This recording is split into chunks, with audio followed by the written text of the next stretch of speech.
sitting with feelings it can be quite hard having trauma or being on the spectrum. It's really fucking hard to sit still when you have ADHD as well, especially when, stimulants are running wild and you haven't taken them.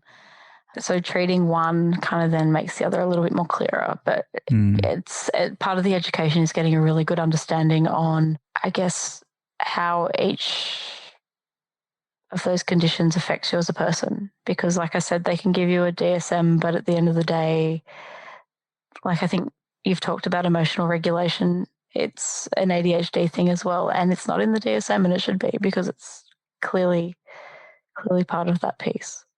ADHD reWired, episode 369. This is the podcast for those of us with really good intentions and a slightly wandering attention. I'm Eric Tivers. I'm a licensed clinical social worker by training and a coach by design. I'm your host, and I have ADHD. ADHD reWired is more than just a podcast. We are a community. We are wired for connection, and you are not alone. Go to ADHDrewired.com to learn how you can join us in our free secret Facebook group. Get additional resources for every episode, including links to any resources we mention on today's show. You can support us on Patreon, sign up for our email newsletter. You can request podcast postcards to distribute to your clients and support groups, and you can learn all about our intensive online video-based coaching and accountability groups. You can do all of this at our website, ADHDrewired.com. We know that starting is the hardest part, so let's get started. Welcome back to another episode of ADHD reWired. Today's guest is coming to us from the future, all the way in Australia.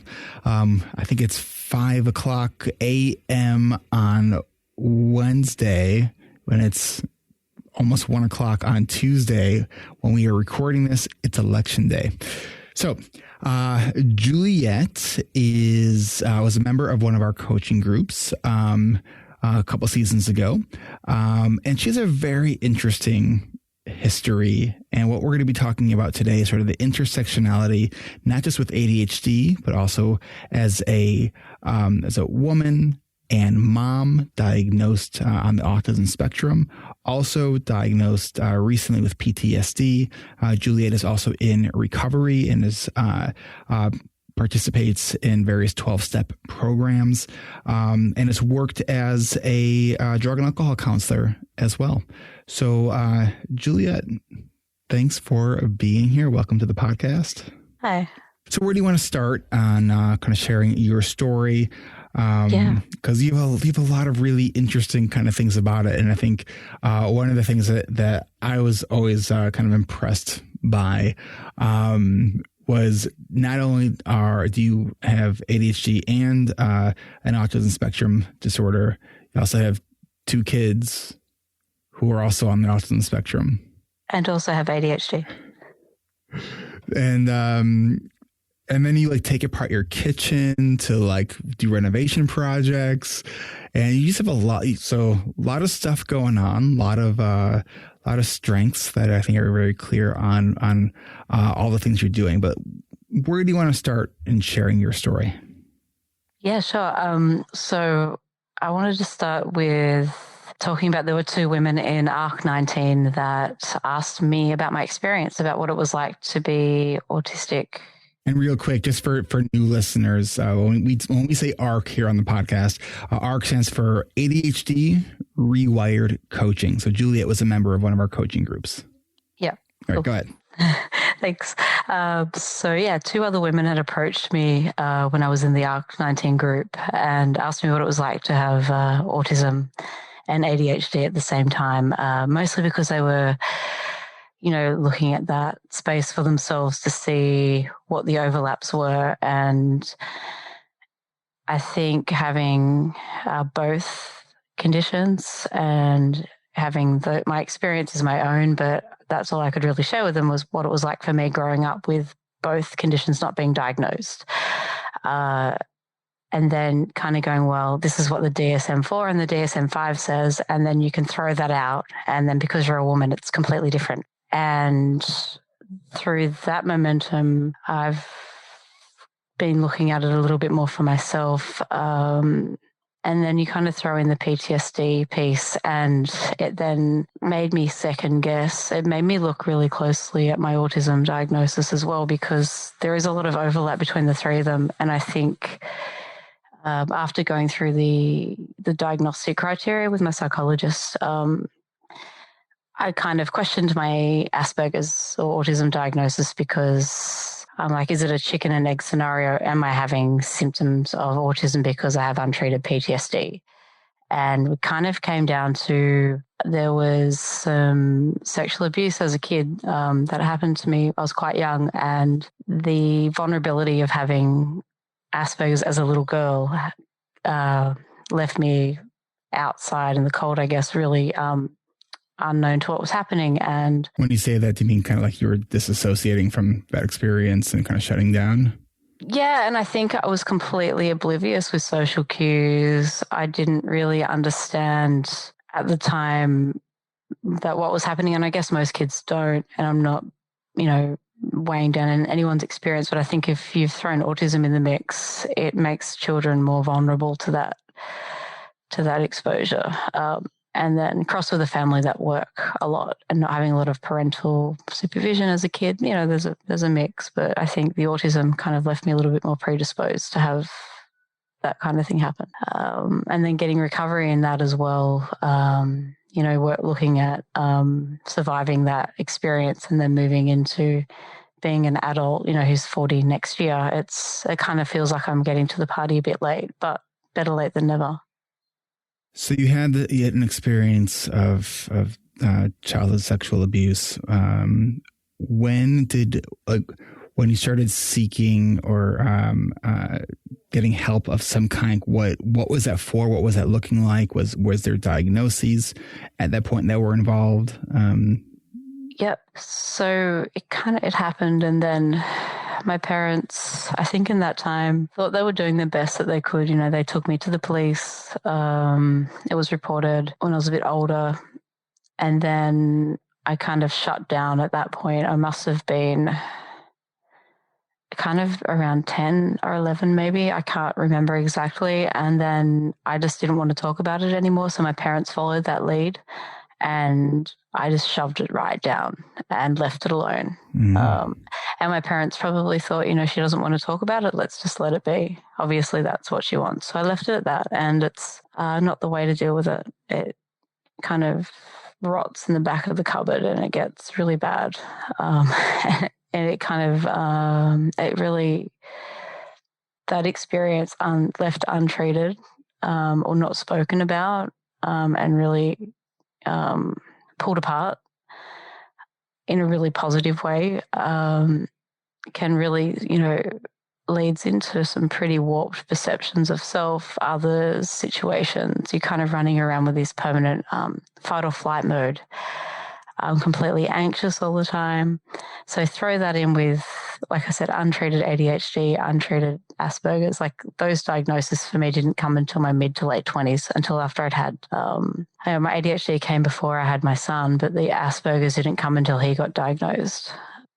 Was it one of those scenarios that we often hear of when a parent goes in for their child's sort of ADHD evaluation, but for you it's an autism evaluation, and they're like, pages this, and you're like, this sounds really familiar. Is that kind of how it was for you?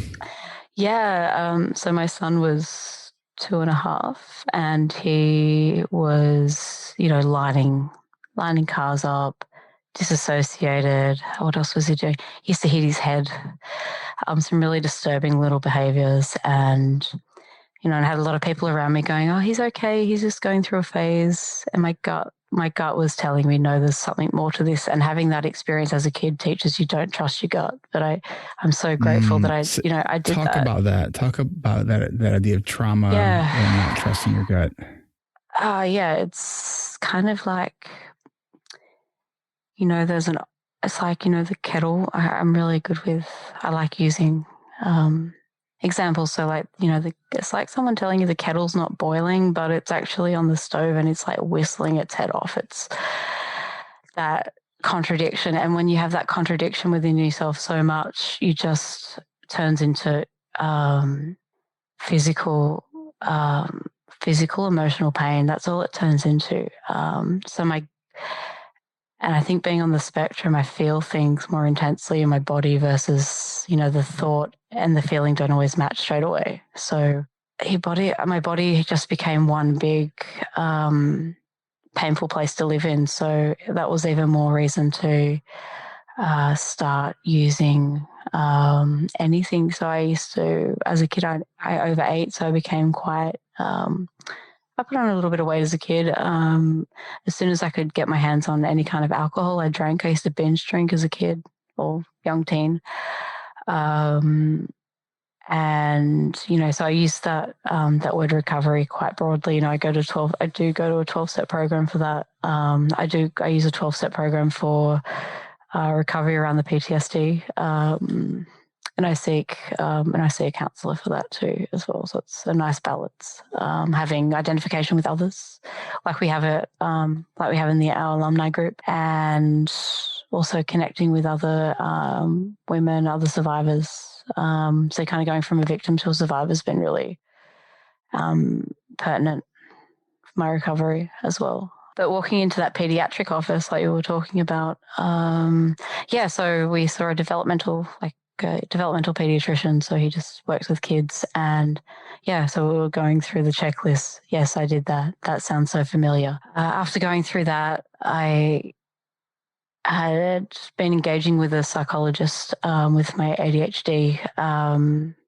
To backstep a bit, I've been seeing a psychiatrist for my ADHD. And when I talked about having Asperger's, he looked at me and said, "There's no way. You don't fit the Rain Man kind of." Yeah. So that I'm like, okay, this is where I exit and find somebody else. So I exited and found somebody else. And that's where the diagnosis came in, and here I am. I mean, there's a lot of time, obviously, between getting the diagnosis. Let's try to fill in some of those details. So Sure. What was it that sparked you to go into recovery? Like, when did that start? Sure. I left out, I also had an eating disorder. I did mention food, I guess. I was bulimic for a long time, and I was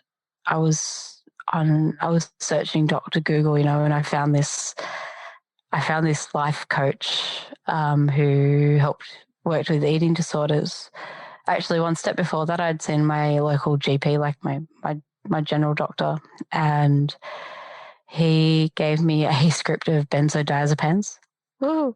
And not now, but then it was great. And then sent me to his psychologist that worked with the general practice, and he said to me, within 6 months we'll do some counselling and you'll be all fixed, you'll be fine, or we'll be well. And I was like, wow, okay.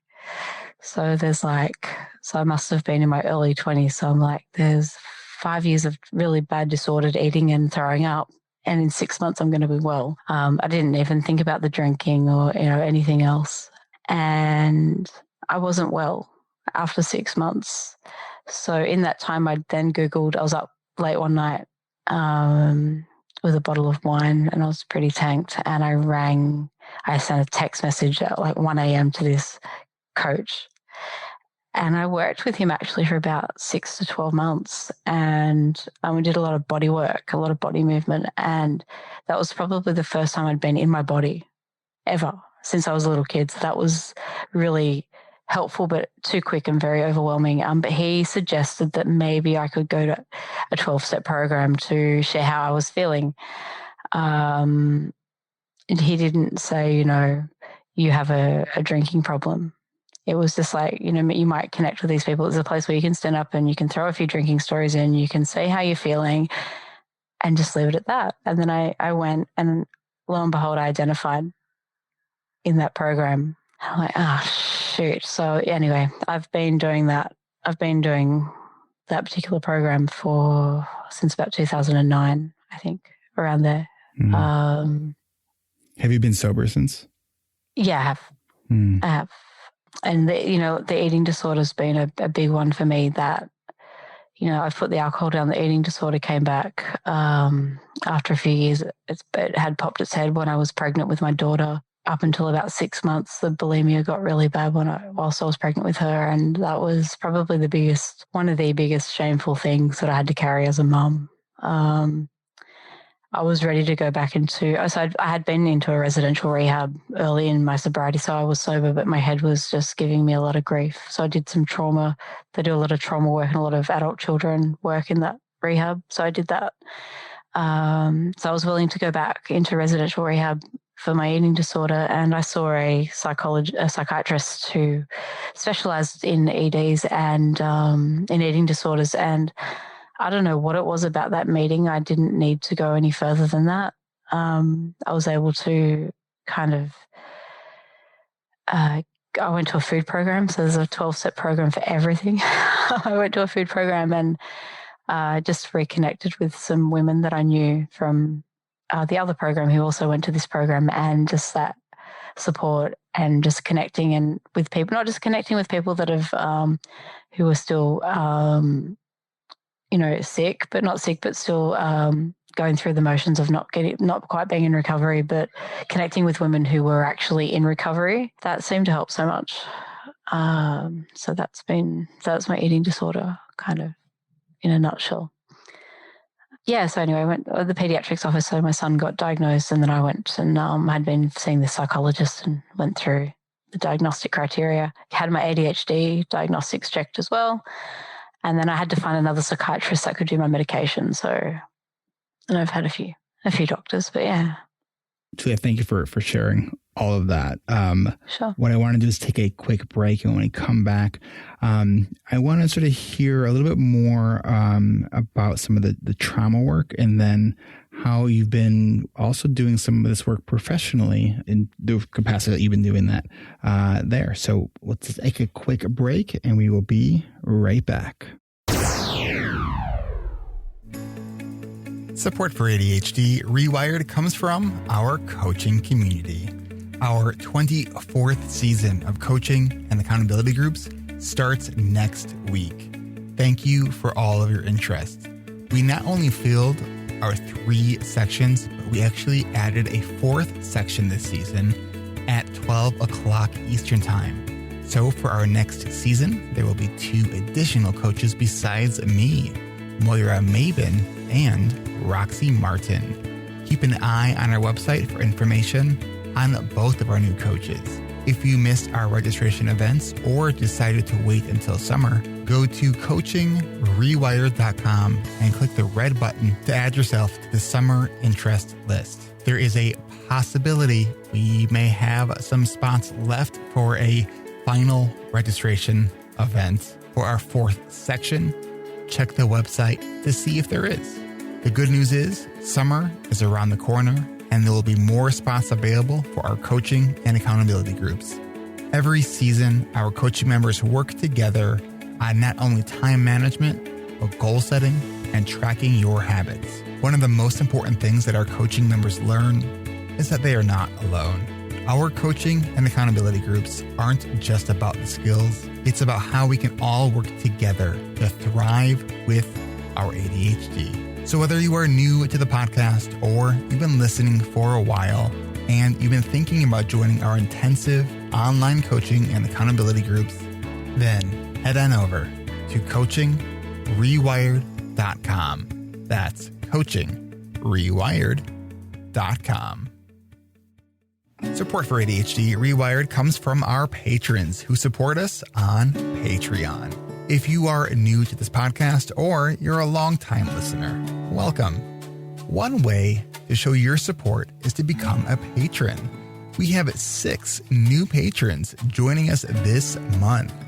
Thank you, Daniela A., Laura W., Joseph M., and Craig H., who all became patrons at the $5 a month level. They will get to enjoy the podcast ad-free. I would also like to welcome Haley L. at the $10 a month level and Yahira L. at the $25 a month level. Thank you so much for supporting me on Patreon. Patron members who contribute at the $25 a month level can join me for our group coaching call every 4th Tuesday of the month at 1 p.m. Pacific, 4 p.m. Eastern.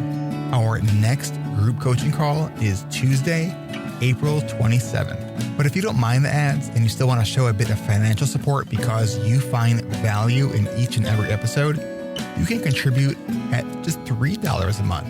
But if you aren't in a position to support us financially, consider leaving a 5-star rating and review on Apple Podcasts or any podcast player that accepts ratings. And don't forget, all levels include being able to connect with all the other members of our awesome Patreon community. No matter the pledge, I am grateful for any contribution you are able to give. And again, if you're not able to give right now, if you're not in a place where you can support us financially, that's okay. Because if you're here listening, I want you to know I appreciate you. Find out more about our Patreon community and the perks for each level by going to ADHDrewired.com/Patreon. That's ADHDrewired.com/Patreon.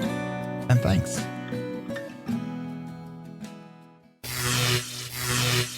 All right, we are back with Juliet. So, it's really interesting as you're talking to me about these various sort of addictive addictions that you've experienced and trauma. So this about a month or two ago, I'm doing this intensive. It's like a 26-hour continuing education thing all on trauma. And I'm like 8 hours in right now.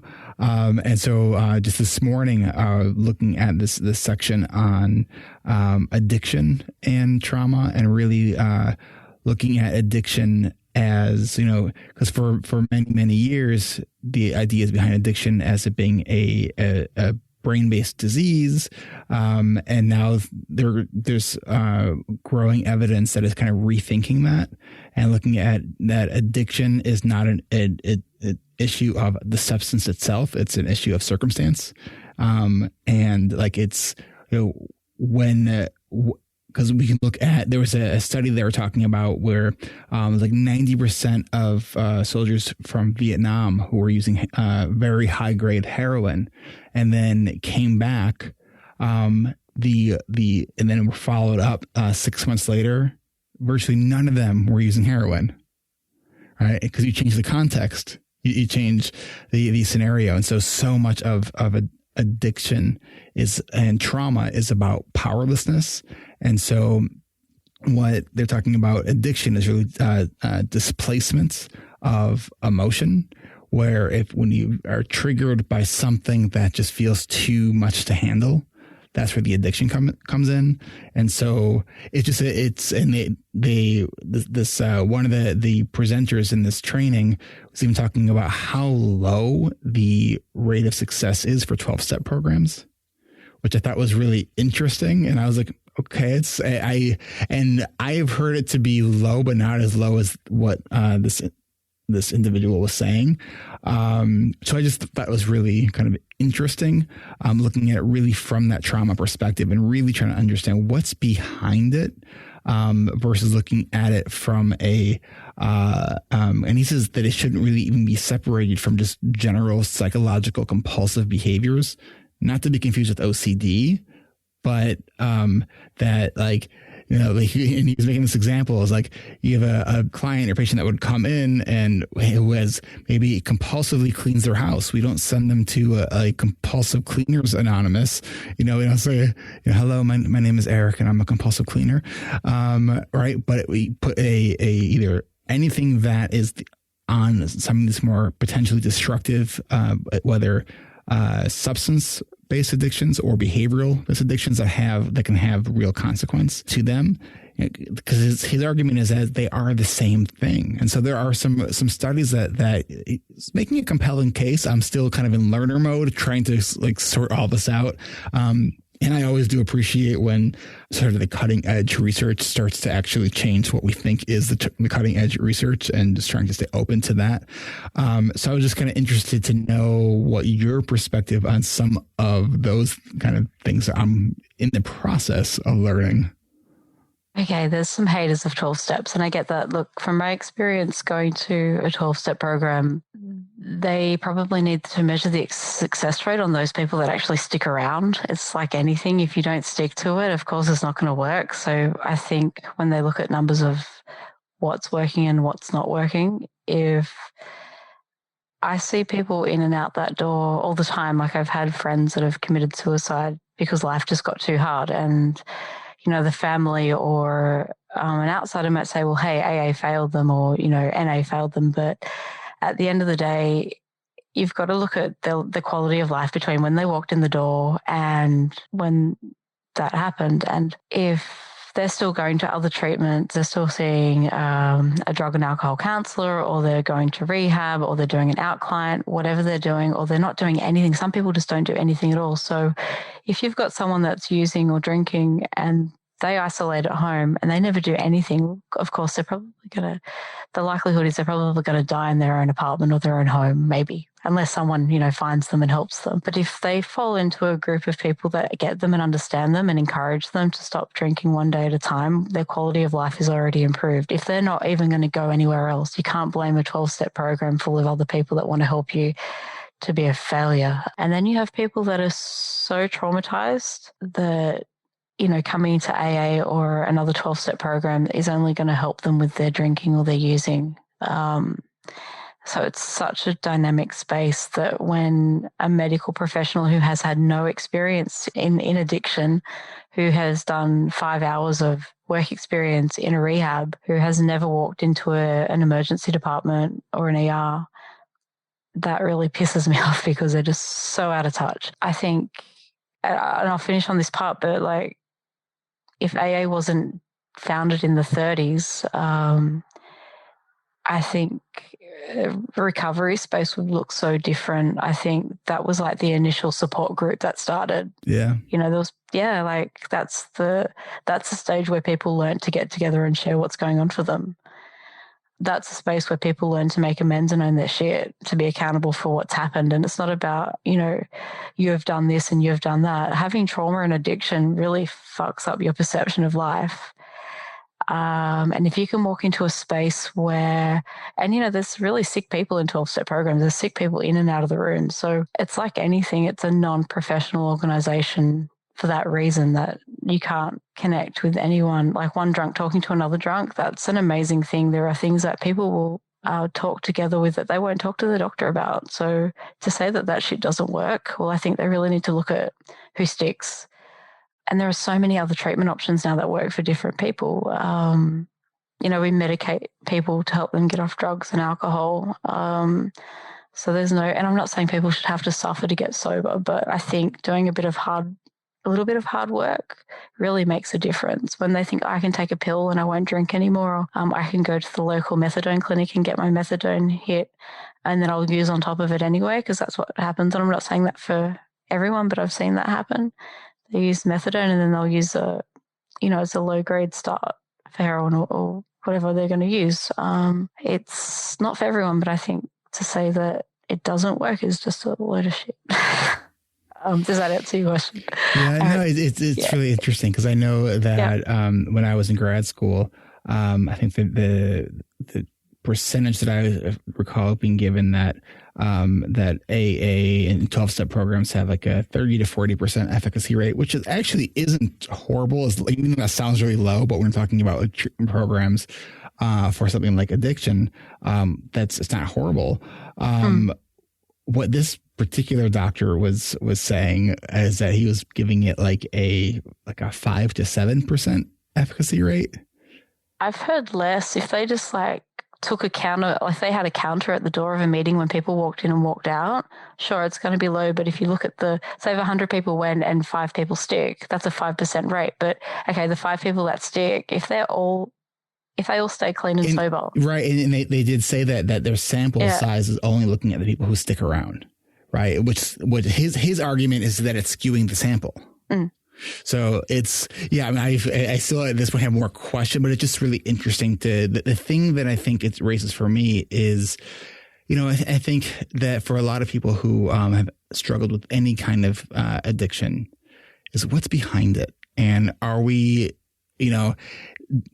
it seems that spending time focusing on the what's driving it versus like just trying to treat the chemical component of it. Yes, so I would say to that, so I went through, I just call it the beverage program because I'm in a different program. So we just say the beverage program. So if I hadn't gone to, say, a food or a beverage program to sort that immediate, why am I drinking right now?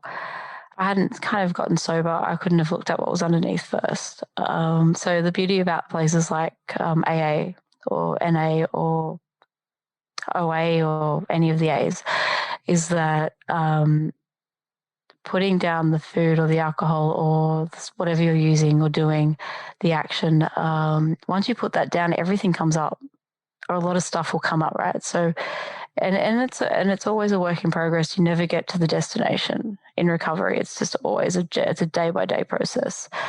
When you start to put stuff down, stuff comes up. So you need to kind of take care of that stuff first. Since the COVID lockdown, I started attending adult children of alcoholics and dysfunctional families, so ACA or ACOA, and I step in at the dysfunctional family level.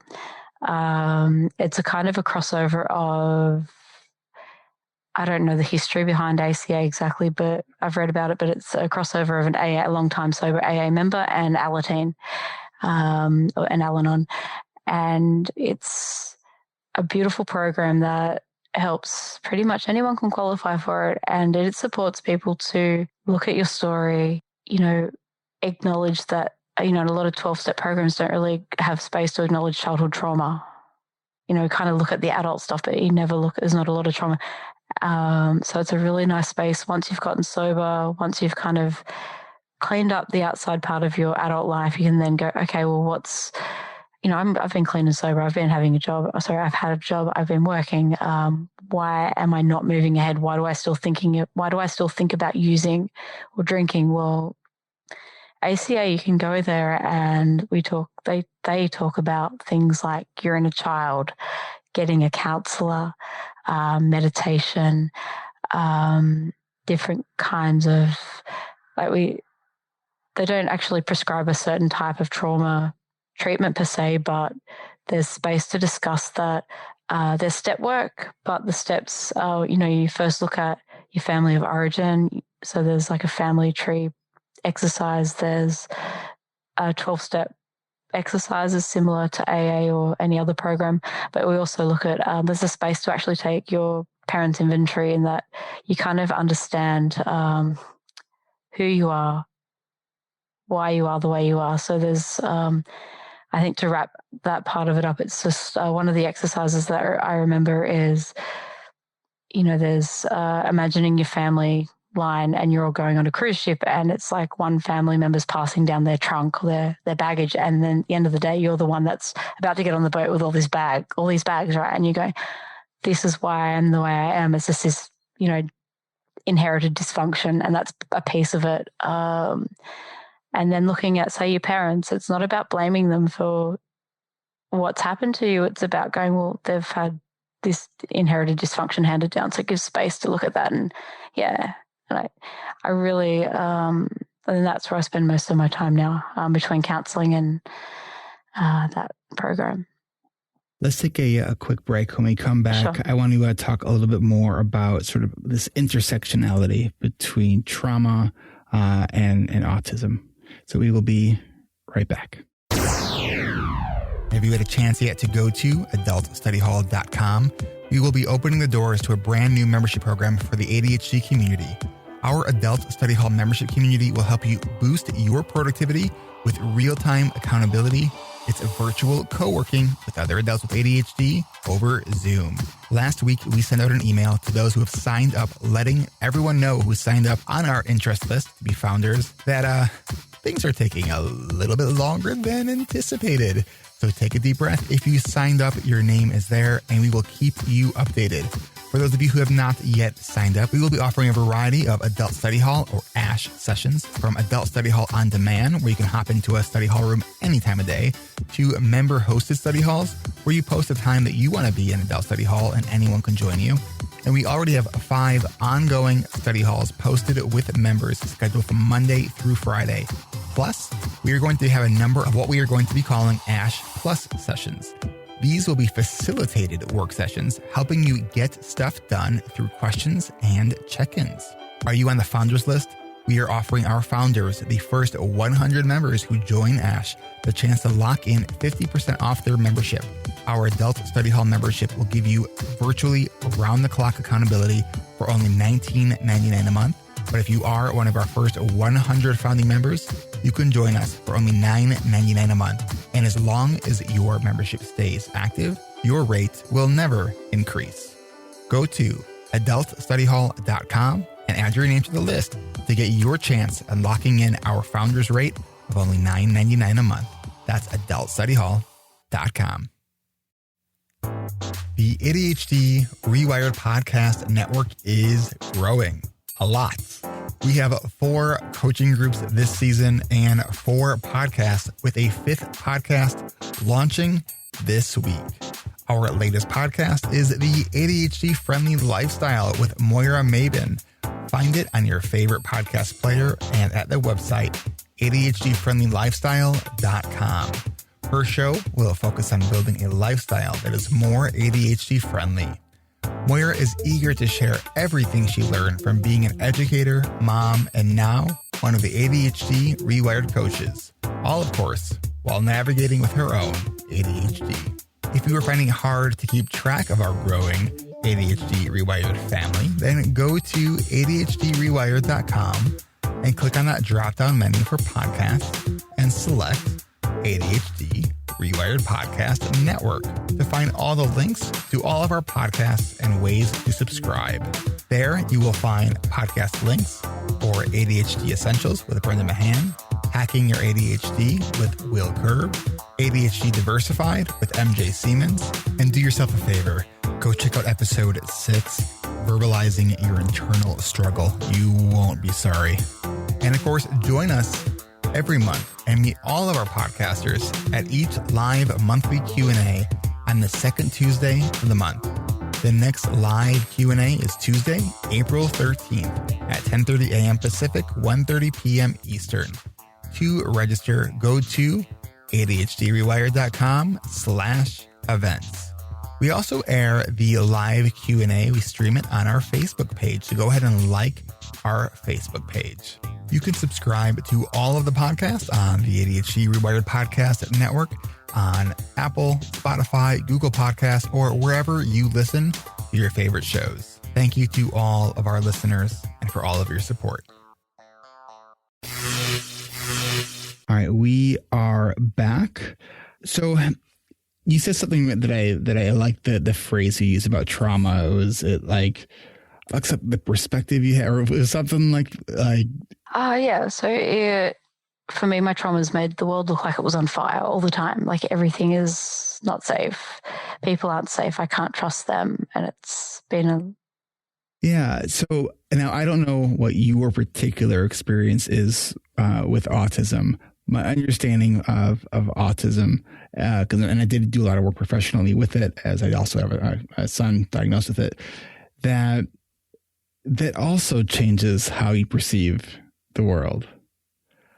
So it's like you have, if you could almost like, if autism makes you see the world in red and trauma makes you see the world in blue, does that mean you see the world in purple? not quite. If I was using red and blue, and I didn't know that I had either or both, it probably was quite purple. There was such an overlap with everything. Once I started getting help with the childhood sexual abuse through a sexual assault counsellor at the local hospital, and I did that for a while. Once I started talking about that experience and what it was like and what I remembered and what I don't remember, did we say the red was the trauma? I was actually wondering the same. We can call it either way. Okay. Let's redefine our variables. Yeah. So, so the red was the trauma. The red started lifting. And it's like with the ADHD, once I started treating it, the and I call it sub anxiety and depression. So the anxiety and the depression related to my ADHD kind of subsided because I was medicating it appropriately. I guess the same thing happened with my autism. There was a bit of anxiety there, and it still comes up, and I still have a bit of depression, but I can nut down to where either of them are coming from. Sitting with feelings, it can be quite hard having trauma or being on the spectrum. It's really fucking hard to sit still when you have ADHD as well, especially when, stimulants are running wild and you haven't taken them. So treating one kind of then makes the other a little bit more clearer. But it's part of the education is getting a really good understanding on, I guess, how each of those conditions affects you as a person. Because like I said, they can give you a DSM, but at the end of the day, like I think you've talked about emotional regulation, it's an ADHD thing as well. And it's not in the DSM, and it should be, because it's clearly part of that piece. So when autism can affect sort of a lot of your sort of central nervous system and your sensory processing, and we also know that with trauma, we talk about like trauma lives in the body. Like trauma isn't something you sort of talk through with your words to figure out, right? It is so much, and this is what's so interesting to me that I've been learning about is, how like on a very almost molecular level trauma lives, right? That intersectionality between sensory processing when you have autism and what's being held in the body because of trauma. Like, how do you untangle that? Okay. It took me a while to even know that my trauma impacted me physically, but once I learned that, so I go to sleep, like I'll pass out when things get too close to home, or there's a shame spiral, or there was a lot of toxic shame around my trauma, and even going into recovery, there was a lot of toxic shame and fear. Talking about that stuff, I get really tired and I want to pass out. There's an associated feeling of shutdown and self-shame as well. So there's that. Shame's a big piece of it, and it's not something I experience so much now, where general like processing disorder would be, for example, no, it's more of an instant experience. So the noise gets too loud or the lights are too bright, but it's the same repetitive, same experience over and over again. It's not changing because it's wired and it's fixed. So you really are able to isolate the differences. Okay. And it's interesting too, because I think it's about 2+ years ago, the thing that sort of piqued my interest into trauma was I was reading something and it talked about how like often when your trauma is sort of triggered, the language parts of your brain tend to kind of just go offline. Yes. And I was like, oh, okay. So I got some areas to explore. My partner's daughter coins that. She calls, I can't English today. She just, I can't, like, it's just like, blah, blah, blah. It's just like, I lose word, and I lose my language as well. That's the other thing that will happen if I'm talking about something that's really painful or close to home for me, or that has a lot of shame around it. And it could be learning, it could be something from school, it could be anything. My words get stuck. And you've heard me in groups, right? I'll start, my voice goes really high, like it is now, and I will speak 100 miles an hour and I forget my articulation, and you're like, what? So that's, I lose language as well. We only have about 5 minutes left here. I wanted to know if we can actually talk about that for just like a minute, the articulation, because when Juliet and I were sort of talking before the recording, one of the things that pieces of the conversation we had was I was telling Juliet, I said, for my ears and your accent, like I just want to encourage you to talk really like sort of slowly and really think about your articulation. And then you had shared with me that you actually have a speech and articulation like issues that you've seen a speech therapist for. And I was like, oh, that like makes me almost feel better knowing that it's actually something that you're like that that you're struggling with around this. And I want to say, just to give you some kudos, that you're doing such a good job with it. Oh, thank you. So how does that show up? And like, how did you figure out that you also have these speech and articulation issues? My daughter has, so my son has a cleft palate. So we've been seeing speech for a long time. My daughter has a really high arched palate, and she's had speech for her autism, and some things weren't getting better. And I started looking at, and she had a tongue tie as a baby, and I found out I had a tongue tie and a similar palate. And interesting. Yeah, and I see her tongue. When she speaks, she has this tongue thrust, so it gets stuck behind her teeth. So her tongue is too big for her mouth. Poor kid. And I had the same problem, the same articulation problem as a child. And I was always told, you're not speaking properly. And I was shamed for that. So my kids have this great speech therapist, and I started seeing her a little while ago, and we looked at the structural space of the face. So we're off to see the ENT, to get that kind of looked at a little bit more. So it has nothing to do with any of the other kind of labels that she has. It's just another thing to manage, Just one more thing to make life interesting. Yep.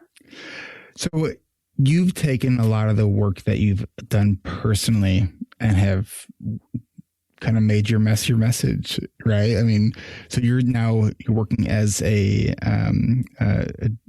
drug and alcohol counselor. You're working towards let's talk a little bit about what you're doing professionally.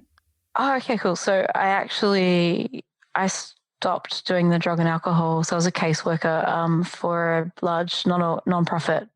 And I worked in a rehab, which was a 12-step rehab. I worked there for a while, and then I moved out to a out client service, which was a new service that I helped set up. So I did that. And then about 2 years ago, I stopped doing that. So I separated from my husband, and I homeschooled my son for 6 months. So I stopped work. But on and off, I've been doing therapy support for one of my kids' therapists in kind of like relationship development for children with people on the autism spectrum. So I've been doing that for a while. Also, I'm enrolled. I've been enrolled in university for a long time, but my vocational education that I did gave me exemptions from. I'm doing it's kind of like a degree in social work. So I have to follow through with that, I guess.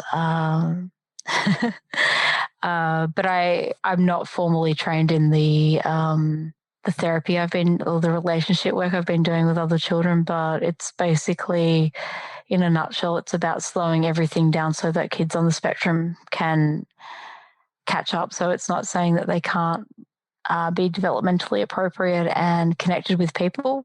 They've just lost so they look at the parents as they're like apprentices, and their parents are they're not masters, but they're like they're the hierarchy of the relationship, I guess. And it's about saying to parents, neurotypical kids will watch you and understand and learn what's going on really quickly, and you won't see it. So they watch body language, they watch facial referencing, they learn all that stuff so quick. It's just happening. Kids on the spectrum miss all that stuff because it's all too fast. So let's slow it down. Let's teach them how to think. So we look at how does something start and finish. So one of the things I do with my kids is we make a cake, and we go, okay, we've got to go to the store, and we've got to buy the cake mix, and we've got to pay for the cake mix. But it's narrating all of that thinking. It could be hanging the washing out on the line. It's starting and finishing. It's slowing down. Curtis learnt facial referencing from a Nerf gun. We started playing a game called Over There. So we'd fire the Nerf gun at the wall and go, we'd point and go, it's over there. And then we'd wind that really big prompting stuff back to like using my head going, it's over there. And then I'd use my eyes point with my eyes. Now he looks at me when he runs off to the park. He'll look back at me and he can read my face. It's an amazing. I remember when my son was really young, and I would be pointing to something, like he was kind of like, "What's it on your finger, Dad?" And it's like he didn't understand that there's this magic line that occurs between our eyes and our fingers that we're referencing something. And I remember having to very explicitly teach that. And I would just take like a little bit of space between what was on my finger. And then I'd be like, look at that. And I would pull it back a little bit more and look at that. And then like it's amazing how like, because to the untrained eye, like most people would not know that my son was on the spectrum. But like, so stuff like that is, it's so helpful. And being that you have that lived experience, I have to imagine that's could be so impactful for when you're working with kids and their families. I think it's especially with autism, you don't often, there are a lot of self-advocates who are very self-aware, who are on the autism spectrum. We think about like Temple Grandin and people like that. But it's not as common as it is with like ADHD, right? And so I just have to imagine it's so helpful to the parents that you are also working with. Let me ask you one more question here, then we got to wrap this one up. What's the coolest thing to you about kind of having ADHD and autism? I think having autism and actually being able to read, I like watching people. And like I really like watching people, and it can be a little bit disturbing sometimes because I could be watching someone and I lose the fact that I'm actually staring at them, and it makes things awkward. Having ADHD, I'll get stuck on it. Like I'm still autistic, so I'll still get stuck on something, but having ADHD brings fun to it, so it's not so serious, and I can get unstuck when my ADHD kind of kicks in. I don't know if that makes sense. Like I can be in one and then the other one will kick in and override. And then I have medication, and then it just, makes it a bit weird. But I think that's probably a really cool crossover. And I think I can be very serious and then come back to being, really funny. I'm not funny, but I can have fun. I guess I try to be funny, but Any just final thoughts, or if someone is listening to this who is, experiencing some of the similar things that you had, whether it's having gone through trauma or addiction, looking at ASD, what would you want to specifically share to them? I'd probably say 3 things. 1, find a community that you can connect with and identify with. Share your experiences and don't worry about the labels if the labels are important. If that doesn't help, I would find a therapist, not just any therapist. I would find a therapist that is qualified and specializes in ADHD and or ASD and or PTSD. I call them hobby therapists who are general, like I see kids going through, parents taking their kids from one pediatrician to another pediatrician, but they're just a general pediatrician. They're not like a developmental professor who's qualified because they're doctor and they're great. They just have an interest. They're not per se qualified to make a decision, or they're not confident to make a decision. I've been to a few therapists who will look at me and go, "You're neurotypical, there's nothing wrong with you." And that fucking really hurts. So find a therapist who will listen to your experience and actually take on what you're saying. The third thing was, don't take it too seriously. As in, I know it's probably impacting you, but it's not, you're not your label. Just because you get a label, they're helpful, they're not your identity. And that's taken me a long time to work out. I can identify as an alcoholic. I can identify as someone with ADHD. I can be autistic. I can be a victim. I can be a survivor. I can be all these things. But at the end of the day, you're just yourself. So I would come back to that first. And, you don't have to share your story with every person you meet all the time. You can just be you. Yeah. Well, Juliet, thank you for sharing your story with us. I really appreciate it. My pleasure. This is Eric Tivers. Thank you for listening, and congratulations for making it to the end. ADHD reWired is more than just a podcast. We are a community focused on learning, growing, and connection. The website is ADHDrewired.com. You can find summaries and additional resources for each episode. You can apply to our free and secret Facebook community. You can learn more about ADHD reWired's intensive online video-based coaching and accountability groups, and sign up for my email newsletter to get exclusive content you won't get anywhere else. It's all at ADHDrewired.com. While you're there, click the Patreon button. If you're a regular listener and you're still listening to my voice, Consider making a monthly contribution by becoming a patron through our Patreon page. If you are able to financially support my work, it would mean a lot. This show is free to listeners, but it is not free to produce. And patrons get really cool perks. You can follow me on Twitter at Eric Tivers. You can like our Facebook page at facebook.com/ADHD rewired. If you're a coach, therapist, or related professional, connect with me on LinkedIn at linkedin.com/Eric Tivers. You can also subscribe to ADHD Rewired on YouTube. And you can subscribe to ADHD Rewired on YouTube and see select interviews and some other videos I've posted. Podcasts change lives. You can make a difference in someone's life by spreading the word about this podcast. Mention it in your online communities on Facebook, Twitter, Reddit, or wherever you hang out online. And be sure to share it with your friends and your family and your clients, as well as your coaches, therapists, and doctors. And if you're a coach, therapist, doctor, or ADHD support group leader, and you would like a pack of podcast postcards to hand out, you can request those at my website, ADHDrewired.com. And if you're a member of CHAD or any other ADHD support group, please be sure to tell them about this podcast. You can even show them how to download it on their phone. You know, you might be the person that turns somebody on to a podcast for the very first time. And if you really love this episode, please consider hitting share on your podcast player. I'm only one person, and I count on you to help me spread the message. One of the biggest things that you can do to support this podcast and to help other people discover it is to leave an honest rating and review on Apple Podcasts, Stitcher, or any other podcast app that accepts ratings and reviews. And don't forget to hit subscribe on this podcast on your podcast app so new episodes are automatically pushed to your favorite podcast app. Looking for more ways to listen and learn? Get a free audiobook and a 30-day free trial at audibletrial.com/ADHD rewired. Not sure where to start?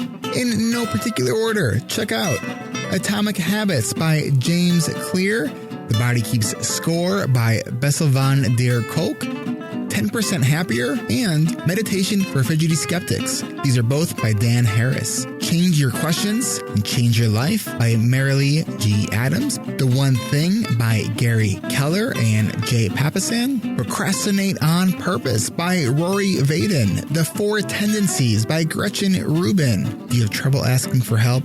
Listen to The Art of Asking by Amanda Palmer. It's one of the best produced audiobooks I've ever heard. If you're looking for something a little bit more, say, magical, I unexpectedly fell in love with the Harry Potter series. And I don't usually listen to those kinds of books, and I loved it. And of course, if you haven't yet boarded the Brene Brown bus yet, check out Brene Brown's books, starting with The Gifts of Imperfection, Daring Greatly, Rising Strong, The Power of Vulnerability. And if you're an entrepreneur or leader in any capacity, check out her 2018 book, Dare to Lead. And Brene still is my most wanted guest, so if you know Brene, and you would be so kind to make that connection for me, I would be really, really grateful. You know who else I would like to have on the show? You. Click the podcast tab at ADHDrewired.com and then click the Be a Guest button at the top of that page and schedule a 15-minute pre-interview. This is Eric Tivers, reminding you to keep learning, keep growing, and keep connecting. Self-care is not selfish, and no matter what gets done or doesn't get done, at the end of the day, you are still enough. And no matter how hard it feels, we can do hard things. Thanks for listening. I'll catch you next week.